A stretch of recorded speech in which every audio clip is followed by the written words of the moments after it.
NCERT Grade 11 Chapter 3 Periodic Classification of Elements உடைய book back questions பார்த்துட்டு இருக்கோம். Question number 3.33 In the modern periodic table the period indicates the value of அப்படின்னு கொடுத்துருக்காங்க. So periods மூலமாக நம்ம என்ன தெரிஞ்சுக்கலாம் அப்படின்னு.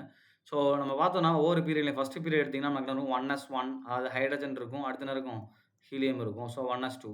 செகண்ட் பீரியட் எடுத்துட்டோம் அப்படின்னா லித்தியத்துலேருந்து ஸ்டார்ட் ஆகும் 1s1 1s2 2s1ல ஸ்டார்ட் ஆகும் அண்ட் நியானில் முடியும். இதில் முடியும் 1s2 2s2 2p6 முடியும்.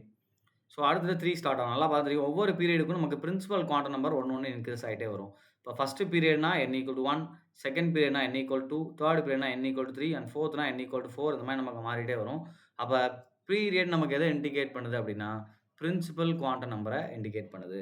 Right. Next question, which are the following statement related to the modern periodic table is incorrect அப்படின்னு கேட்டிருக்காங்க. ஸோ பி பிளாக்ல எத்தனை காலம் இருக்கும் கொடுத்துருக்காங்க 6.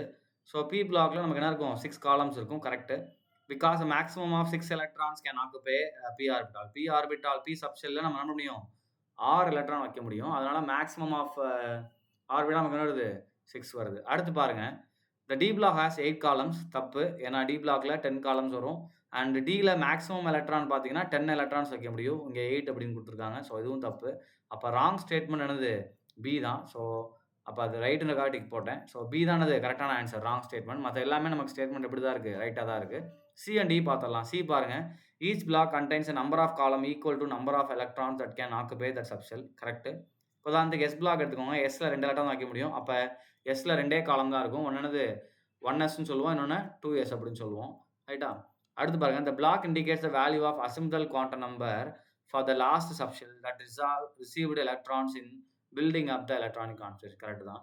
அப்போ ஒவ்வொரு பிளாக்கும் நமக்கு எதை இண்டிகேட் பண்ணுதுன்னா சப்செல்ஸ் எது லாஸ்ட் ஆஃப் ஃபில் ஆகுது அப்படின்றது. ரைட். அதுக்கு பி லாஸ்ட் ஆஃப் ஃபில் ஆச்சுன்னா நமக்கு என்ன ஆகும் பி அந்த எல் வேல்யூ நமக்கு அங்கே வரும்.